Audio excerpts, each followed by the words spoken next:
I think probably the biggest differences between tech space and the CPG where I am now, pet space, is how the consumer behaves. Worlds apart, and we're talking about the same consumer. I think what's most interesting, and I will tell anyone who will listen to me because I nerd out all this stuff, right? We're talking about the same age range, the same income brackets is what we're targeting, a lot of the same psychographics and other demographics, reaching them in the same places.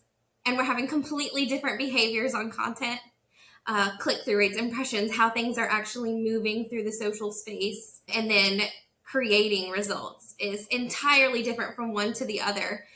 I think, if you've been in marketing, it's apples and oranges, right? You can do it with anything, ice to Eskimos, right? As long as you really believe in the product, does it really matter?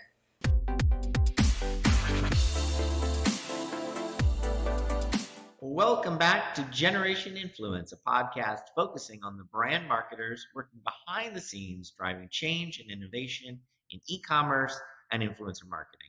I'm your host, Bill Hildebolt, one of the founders of gen.video, an influencer marketing platform focused on e-commerce outcomes and advanced analytics. Today's guest is Tiffany Mall, Associate Brand Manager at the ThunderWorks company, which is the maker of ThunderShirts, a product for dogs and cats that is taking the pet world by storm. Tiffany also worked at Lenovo and prior to that spent time in retail. Welcome, Tiffany. Let's start by having you give us the brief rundown of your career. Thanks so much. As you kind of alluded to, I had my start in retail, so I was a retail manager through college, which is kind of superfluous, except for I think it really does tie into what we do today. So I was a visual merchandising manager. So that really led itself well into my next position, which was in retail brand management with Lenovo. I got hired as an admin. I don't know how many people know this. So I stopped telling people because it started affecting my credibility a little bit, but I think now I'm far enough along. Anyways, I got hired to Lenovo as an admin because I was like, I want to work at Lenovo. I graduated in December 2018, I guess it was. And or 2017? The years, they all blend into one. But I graduated in December of that year. They offered me a job as an admin in January, and I started like January 20th. They gave me 15 directors to support, which is if that's not enough. But I go to meet the first one, and I walk into the room, and it's like this incredibly like beautiful, warm Brazilian woman. And she's like, I can just tell you're not here to be an admin. What are you here to do? This was day one? Day one, off the bat, first director I met. And I told her, I said, I went to school. I focused in communications. I really like IMC, integrated marketing communication, and I would love to work in consumer. And she goes, I'm the director of consumer marketing, consumer and retail marketing in North America. You're going to be on my team. And like 70 days later, I was on her team. For real. So I think that's one that I think, especially in this climate, I think like women supporting women and high value, just someone that could really change your life in an instant. And it really was like that. And the thing, I think about her the most in some ways too, because she was the one that had the vision to set that UMG deal. Oh, and right. She did every hiring also. She would know immediately if it was the right fit for the team or not. She's hands down the most intuitive business person I've ever met in my life. And she's incredible. So I think, I've been very, very fortunate in my work experience to be surrounded by some incredible minds. And then I moved into brand management on the tablet side for Lenovo. Definitely something I was more passionate about, creating, integrated brand, consistency across the board, and in launching a new product category into the space. That was really exciting and in an interesting way, I think, to start a career path in that direction. And now I'm in, CPG with ThunderWorks and Feliway brands. So I've moved into more of a passion product for myself. Let's definitely get into moving into a passion project at the end. But for sure, I think, beginning in retail is a great start, especially the way the world is trended. And so hopefully we'll get a chance to touch on some of the lessons that you learned being in retail and how that played through to your work at Lenovo and even now at Thunderworks. And for sure have heard of all of those retail accounts, even B&H, which is a beloved New York brand, as you mentioned. Let's focus in on Lenovo, where you were the tablets marketing manager. How much of that role was focused on e-commerce versus brick and mortar? Just so if we take the audience back, right, that's 2-3 years ago, so pretty current. Talk about where you guys were in terms of focusing on that brick and mortar versus e-commerce outcomes. This was a really interesting one, and I'm glad you touched on it. So, like so much during COVID times, right, we actually launched without being in any store. So we didn't have a physical presence at the time of our launch. So it was, completely heavy on digital strategy, paid media, influencer, all of that to really bring attention. I would say within about 6 months, we started integrating into, brick and mortar. But yeah, I think definitely kind of the opposite way of things normally go. Well, and it's just such an amazing example of the way things have evolved and changed, in the past 10, 15 years.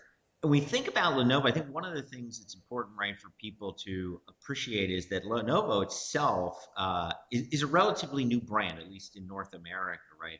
It came from purchasing the business out of IBM, the PC laptop business out of IBM, which was a big transition, many years ago. And I think one of the things that's kind of interesting is IBM as a PC brand was very well penetrated in the business side of the world. I don't actually know how deeply penetrated it was on the consumer side. It a little bit predates my time, but certainly the first business laptops I ever got were IBM. And they were known for incredible quality and incredible sort of commercial durability. And so part of what you guys were doing was translating that success over to the consumer side. And so can you talk a little bit about those relationships that you had with the Best Buy, which of course is very much a B2C retailer, and Amazon, same thing. Talk about your relationship with them and sort of the interplay maybe between that iconic B2B brand and then what you guys were doing on the B2C side. Yeah, I think, a super interesting challenge to have is a business that is incredibly strong on the B2B side, where even to a consumer level, almost every single person working professionally today knows a ThinkPad. Yep. But still only having, the smallest brand recognition on the consumer side. For your big umbrella brand, which is Lenovo. That's something I definitely hadn't seen before, nor really expected.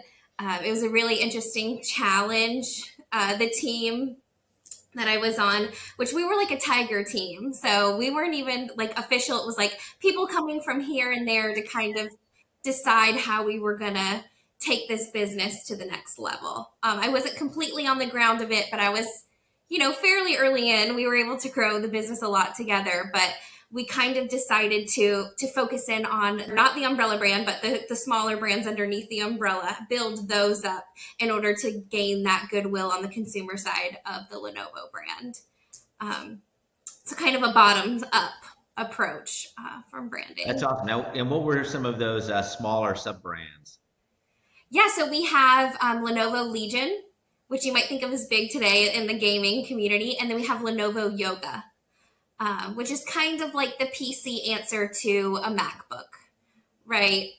Where it's like a little more stylish, a little more trendy. It definitely has closer to the horsepower of your ThinkPad as far as, being able to create visual content and adjust things like that. So those were our two key answers to what consumers were looking for today. Two amazing brands. And so really, you guys were not that deep in any kind of like trying to play in the discount space. It seemed like it was overall pretty much a premium strategy. Is that accurate, or did you have offerings in the more discounted market that just didn't particularly have brands, as I know some PC manufacturers do? Our specific focus in consumer really was, and probably still is, right? I'm not there anymore, but I assume, is the premium space. We really wanted to be known as an elevated brand. We wanted to take kind of that goodwill, good faith from the B2B side and bring that over to cross to the B2C. So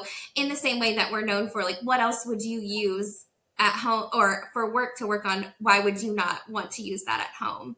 And kind of creating the parallel between those two brands.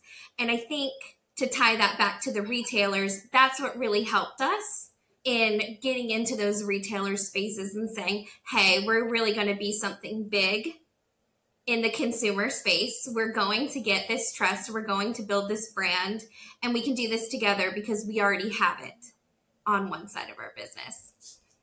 That's awesome. Did you guys actually have any research on how many of your consumers were also using ThinkPads or other Lenovo products in the workplace? Did you guys have those numbers, or was that more an instinctual kind of path to follow?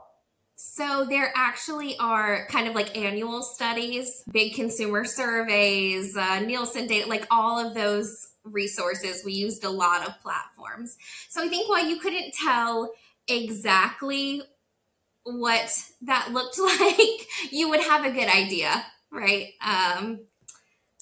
It was kind of easy to see, oh, maybe like 1 in 3, and I'm just throwing numbers out there, or 1 in 4 people might be using this at work today based on penetration in the market and how much they're selling on that side. So the fortunate part of being a business of that size is we have data on both sides that we can compare and use to make decisions. And to tell us about, so, you mentioned these relationships with Best Buy and with Amazon and with others. And then, and I'm aware that you guys were also doing more umbrella sort of, cross-brand, non-retailer specific initiatives. Can you kind of walk us through, was a breakdown between those types of things? Like how much of the activities really was done with a retail partner in mind? Because I think especially in the consumer electronics space, there's an underappreciation outside the consumer electronics space about how much marketing is done in partnership with someone, the retailer, the component manufacturer, versus other industries. And so can you talk a little bit about maybe how much, broke down, again, retailer specific initiatives versus global initiatives, and then maybe give us an example or two of either type, either an initiative done with a retailer or something that you guys did, on your own for the brand overall? Yeah. Okay. I would say especially at first, my first few years there, we did almost everything in tandem with a retailer. Wow. That was a big focus for us as far as like getting to a certain place in the business before we wanted to invest, outwardly. And then, you always want to give back to your partner, especially when they've shown you such good faith and allowed you to have, premium spaces at retail, right? And they open up these opportunities for you. You really want to give that back. And then also it's smart on our side. We're leveraging an audience through a retailer that's already seen as, a voice of truth in the space. So I think that was very intelligent and very strategic way to go about it. As we moved on, we definitely started investing a lot more on our own, and then, kind of more like even experiential marketing. So I saw that budget go from $0 to millions. Wow.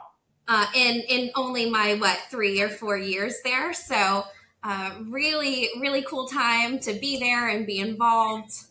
We started, the first influencer campaign we ever did was in tandem with Best Buy's Back to School. They continue to do that program, which continues to be successful. And our first influencer was Laura DIY, if you know her, Lauren Riamaki. Yeah. Still remember? Oh, yeah. Yeah. So she was our first big one. We saw a lot of success there. It opened opportunities both inside and outside of retail space. So I think we got our first little taste of what that could look like and how we could operate even outside of a specific partner brand.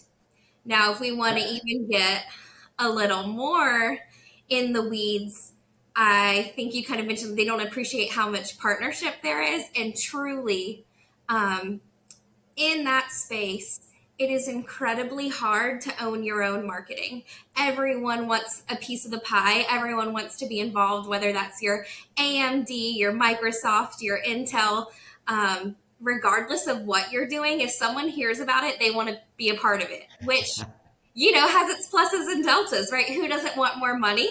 But then also you can at times also lose your own vision for what you wanted that to look like. So I learned a lot there in the marketing space, which I think is truly unique to tech.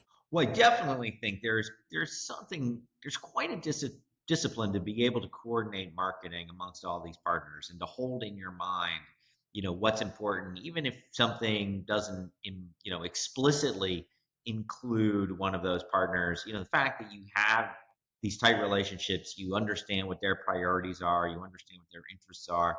And so to be able to hold in your mind all those different interests at the same time, and yet still execute something that's authentic and original and, innovative, that's some disciplined marketing. And so those are skill sets that I think, folks who do brand management, in the consumer electronics space for any period of time really develop as a core competency, and then probably take with them to other places. So, one of the things in the podcast we talk a lot about is people throughout their careers, doing marketing, but doing it in all these different verticals, which I find kind of fascinating because, in my mind as a tech guy, less a brand marketer, I would think, oh, you probably develop a specialty and stay in one vertical. But none of you brand people really do that. You move around, and it's always interesting to hear, what lessons you're learning, what lessons you're carrying forward, and what, are there lessons you have to give up on. But I think the idea of, rationalizing different interests or being able to meet different interests, no matter what, what you're kind of doing, that's going to translate for sure. Even if you don't need it, it's going to translate because, so many times in so many verticals, particularly traditional CPG, so I'm thinking more like grocery, those relationships between the retailers and manufacturers are often fraught with conflict, frankly, right? You're arguing over the size of the pie and things like that. And, being authentic to your voice versus the voice of the retailer, there's probably some lessons to be learned in how cooperative CE, is in this area. And so, anyway, I love those stories. I know you got, well, first of all, I want to note, very interesting where you guys started an influencer, right? You didn't start with Linus Tech Tips, Unbox Therapy, right? These sort of classic tech reviewers who do a phenomenal job, right? They are incredible at what they do. And you guys took a different tack right out of the gate, which I think is also noteworthy.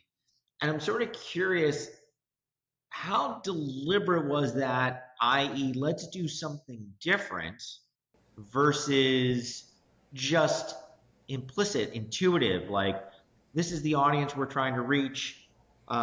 This is the way we want to reach them. We're going to work with this kind of influencer. Away we go. And I mean, again, maybe it's too far back to really remember how some of that played out, but did you guys think through that? Do you remember explicitly, or was it just very natural, intuitive? This is where we want to be. Let's go. Okay, so I will kind of correct us on alignment. So we have done Linus Tech Tips. I'm not sure if it started before me or after me. That was something my coworker at the time, Steve Fisher, really handled. So we were doing some things in tandem, but our point definitely was to move from this like kind of high tech experience that, okay, sure, maybe someone who knows you're a professional in that, or maybe someone who's into building their own computers, they're going to look into that, right? But is your average everyday consumer going to relate to that? So we were very intentional about moving into a space where we could meet our audience where they already were. And, influencer has very changed a lot, or even, influencers as creators or just creators now. But really back at that point, it really was just influencer as influencer and, committing to that space and that, or those, right? We went with a few personas that we felt that would engage best with our audience.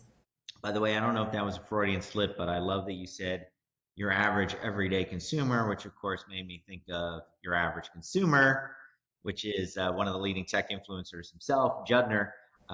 So, so somewhere in the back of the mind, I feel like some of those classic tech guys have It definitely seeps in. influenced. Yep, pun intended, influence your thinking.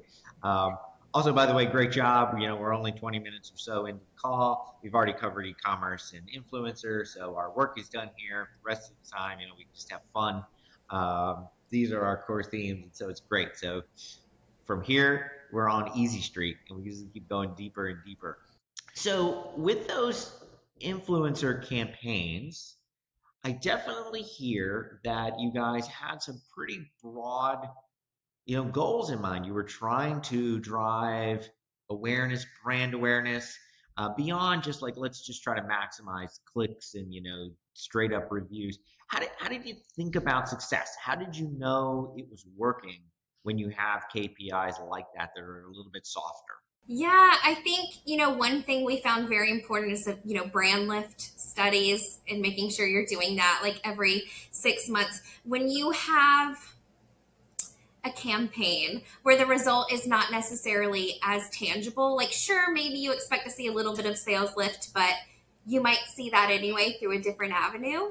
So it's really hard to say what's the success of it. I think, the brand lift, hearing our partners, we were extremely tied out in the retail space, even with a company that we hired to work for us in store, right? Very common for tech. We used PRS, and we tied out with them every day. And even just to hear the stories of how many more people were asking for us, or even on the search engine optimization side, how many people now organically are starting to search for our brands. Those types of things you start to see that are outside of the sales realm, but you realize you're really starting to build in that direction. I love that you started, fully in e-commerce, and then shortly thereafter, some of the metrics you're thinking about are how many people are asking about us in the store.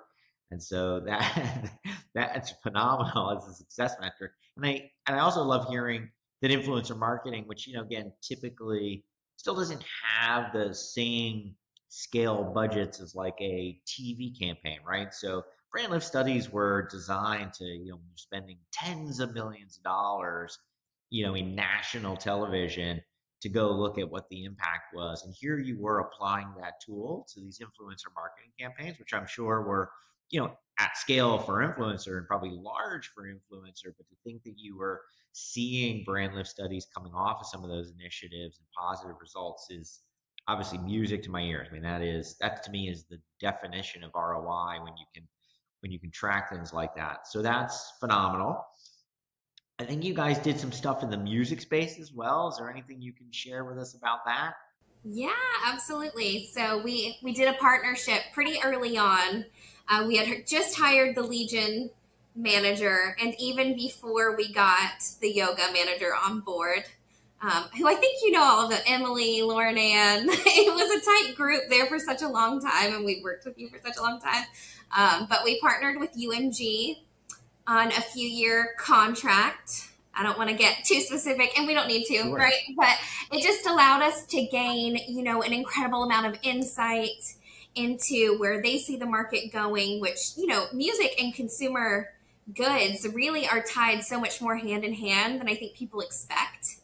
And even just different trends like economy trending and how much insight they could have onto something like that, or even the impact of something like a recession. We were talking about that, 4.5 years ago. We were also talking about the concept of nostalgia, which is what we're seeing all of this now with the Barbie comeback and the Taylor Swift re-recording her albums and them going so well, right? And then all of this like Third Eye Blind touring again and all of these other things that are coming back were already being indicated in this market that is so like nuanced and niche, and they have so much data to be able to support. So I think that partnership specifically was invaluable as far as strategy and where to go. It also was able to put us on the map with experiential events. They were the first experiential events we ever did. We're talking American Music Awards, New York Fashion Week. We sponsored a Taylor Swift The Lover concert in Paris that was filmed, I think, for Amazon. We sponsored that and had our yogas on display, and people were designing the backgrounds that played behind her. As part of an experiential. We've also done Art Basel, and that relationship really was integral into getting us into those spaces, and in delivering positive results and PR drum around it so that we could continue to invest in those initiatives, and they were seen as valuable.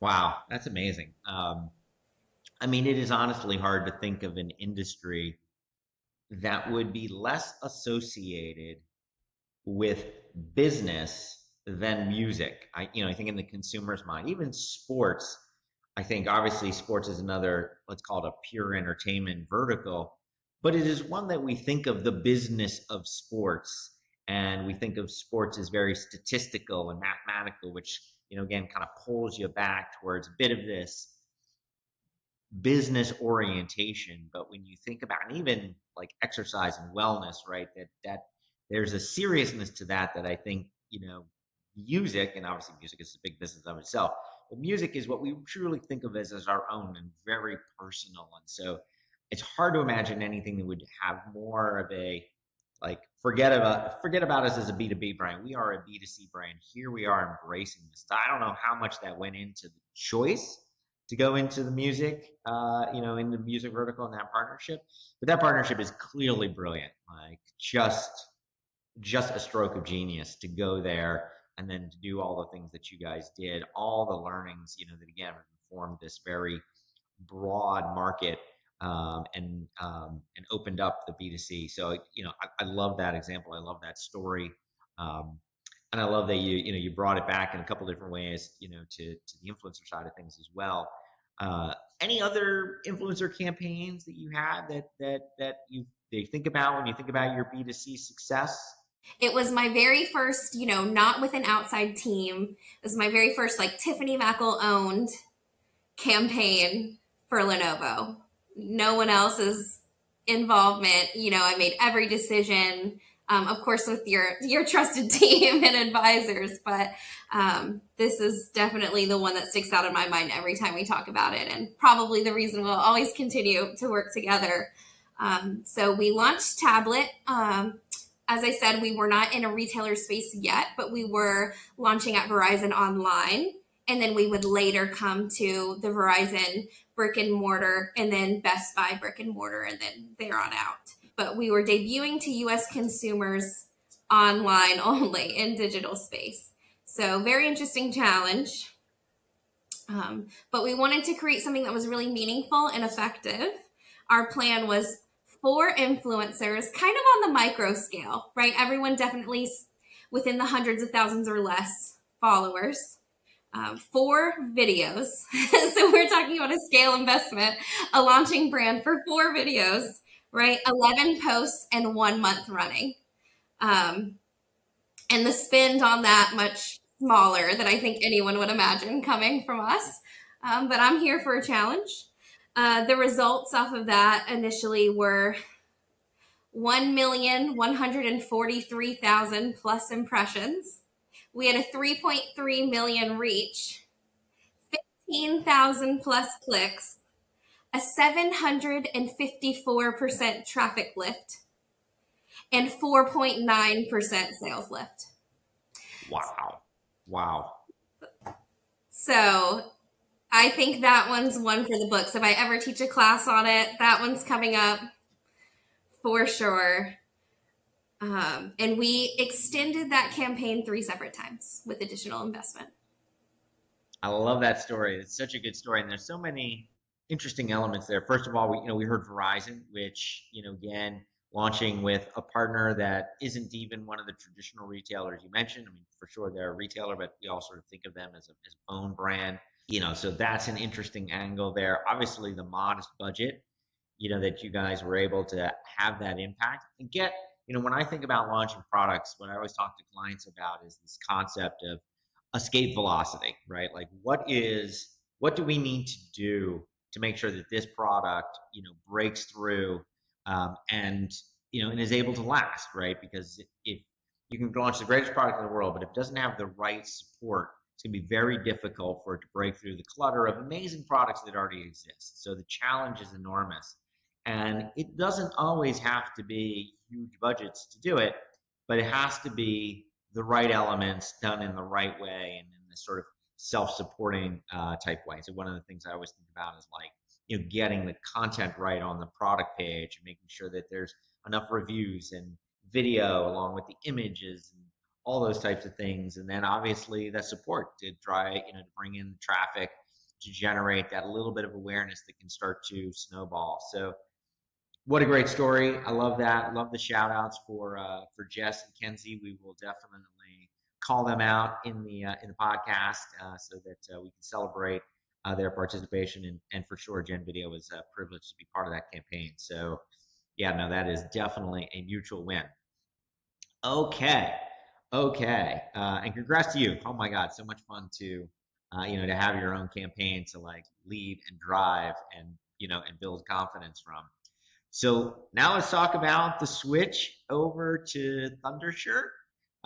Tell us a bit more about ThunderShirt, and I'm curious, what was actually the inspiration as you go through that for the product, right? For those of us, for those who don't know the product at all, and for guys like me who know what the product is, but I don't actually know like the origin story there. I think the audience would be really interested to hear about this amazing new product out there.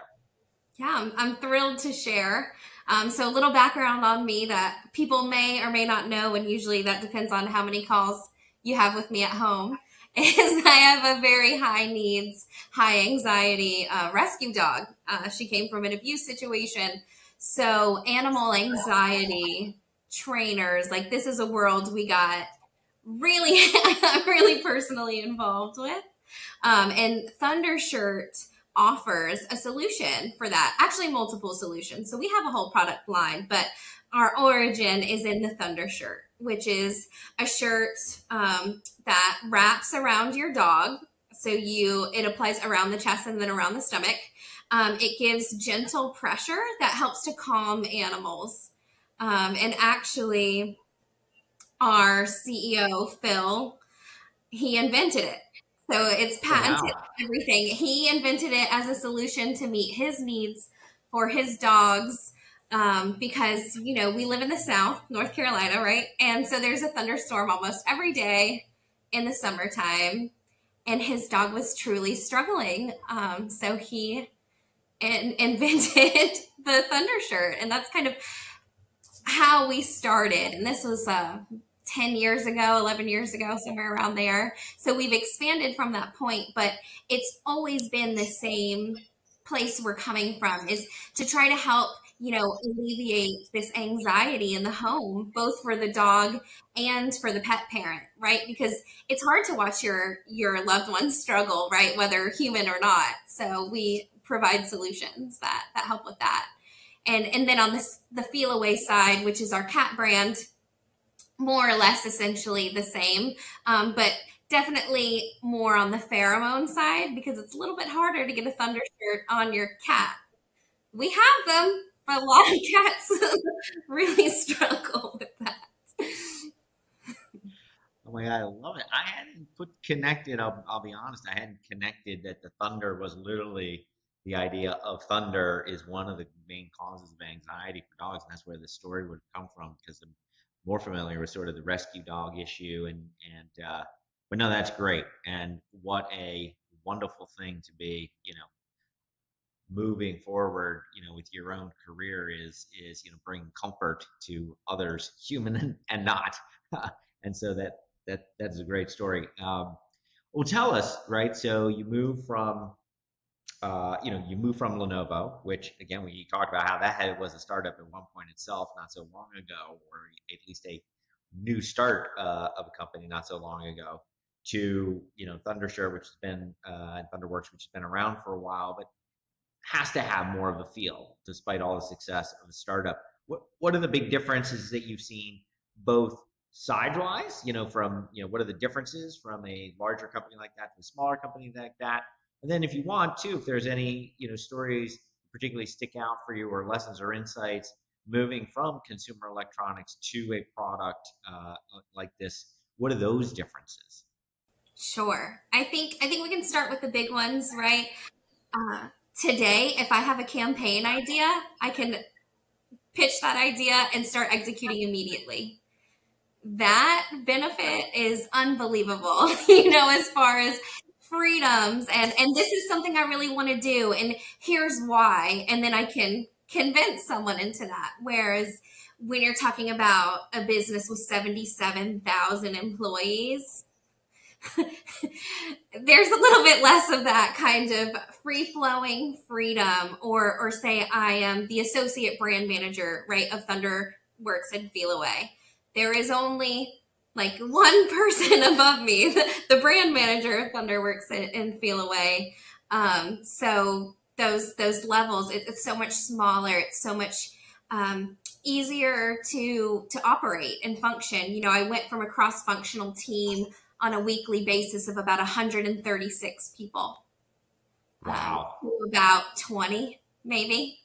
Wow. So huge differences in just being able to operate and act and, move where we want to move. And I'm sure it's changed now on their side as well, that it's a little bit more in depth, but just, my personal experience has been worlds apart, a lot less long-term planning required. We still do it, but we have a lot more ability to pivot if we want to do something else or become relevant in a space. Or say we're doing a Hulu campaign right now, and I'm also doing an influencer campaign. If I wanted to take all of the funding from one and move it to the other tomorrow, I could do that. So the flexibility is insane, right? And as long as we have our business case and it makes sense, we have a lot of freedoms to do that. And I don't think a lot of places get to operate in that space. So it's been really unique and fun.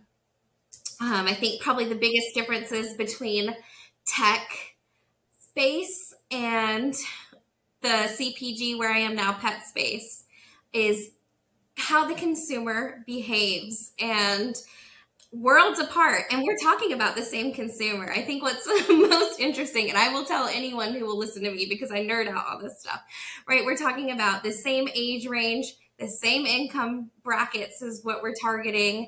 A lot of the same psychographics and other demographics, reaching them in the same places. And we're having completely different behaviors on content, click-through rates, impressions, how things are actually moving through the social space. And then creating results is entirely different from one to the other. I think, if you've been in marketing, it's apples and oranges, right? You can do it with anything. Ice to Eskimos, right? As long as you really believe in the product, does it really matter? So for me, it's been less about the transition from the product and more about the transition of the audience behavior and the perceptions. That has been almost a jarring experience, really, because you walk in and you're like, well, I know how this audience behaves. I've been doing this for 4.5 years, and we've been really successful. We've grown business $1 billion in this segment and whatever.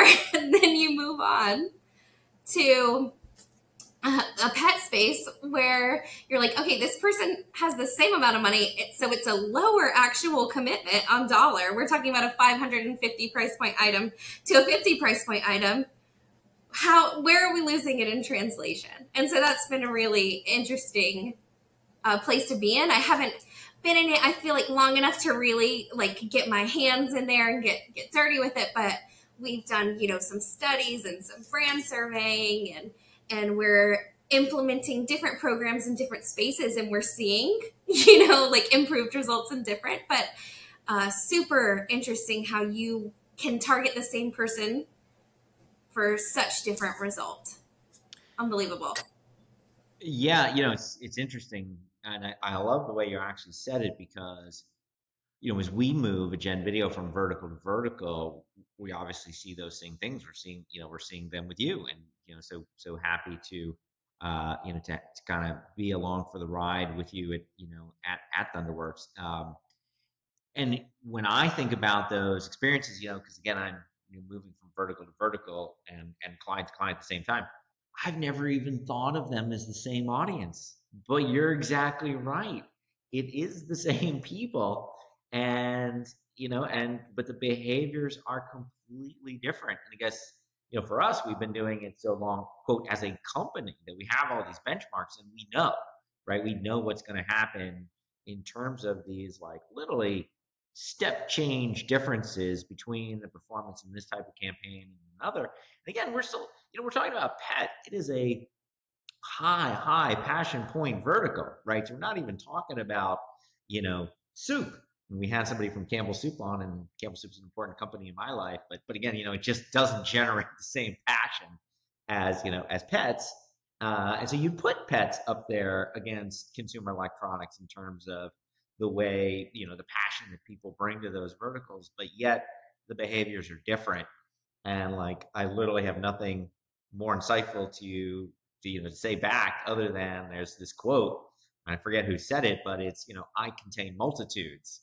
And it is the reality that all of us within us, behave in these very different ways depending on which part of our brain is firing. And so, figuring out what is the thing that's going to light people up in that particular part of their brain is different. Fortunately, I think influencer tends to be one of the common denominators because it's about stories and authenticity and all those types of things, but it's still not trivial. So, but I know you will figure it out because, this is what you do as a great marketer. So all faith that we'll get to the right place in the end, especially with a great product like this. So, well, this is amazing. I did want to ask, I always like to ask sort of a fun one at the end, and sometimes is a variation on the theme of like, who was, one of your favorite mentors or people that you worked with? Anyone pop to mind in that category for us? First to mind, 100%, Kevin Bremus, who you have the pleasure of knowing also, a fellow Lenovian. Tell us about Kevin. Kevin's amazing, excellent leader. He's given me life mantras, things to work through. He was fortunate enough to be assigned to me at my start of Lenovo, and we kind of went on this journey together from traditional retail into brand side and growing. Incredible leader, incredibly brave as far as being able to take risks, brilliant when it comes to strategy and aligning things. How we were talking about earlier, partner marketing meets retail, etc. He was the one that we created this always on campaign with, ensuring that we had, branding that was cohesive yet different enough for each retailer or product or subset that was always on throughout the year. I mean, just incredible leadership and a great friend. That's awesome. Well, maybe we'll have to see if we can't get Kevin on the show. That sounds like a great endorsement. In fact, I feel like it's framing up in my mind already, like Lenovo Part 1 with Tiffany, Lenovo Part 2 with Kevin. I feel like this, like we've almost got like a mini series within the series going, which would be great. Well, this has been phenomenal. Tiffany, thank you so much for your time. You've been a great partner with gen.video. One of the things I always tell people is the way we predominantly grow is when we work with great people at one company, and then they transition to a new company. And, sometimes that is, uniformly happy. Sometimes, frequently, there's a little bit of sadness to it, but, change is inevitable. And those friends become, continue on as our friends in new places. And that's been the best way for us to grow. And so we'd love to add you to a long list of people that we've been fortunate enough to work with in multiple organizations. So thank you very much. And thanks to the audience for tuning in. Be sure to tune in next week for another episode of Generation Influence. Thanks, Tiffany. Thanks, everybody. Hey, thanks for tuning in. New episodes of Generation Influence drop every Wednesday, so be sure to check us out and subscribe on YouTube, Spotify, or Apple Podcasts. You can find information on next week's guest in the description below. Hope to see you then and there.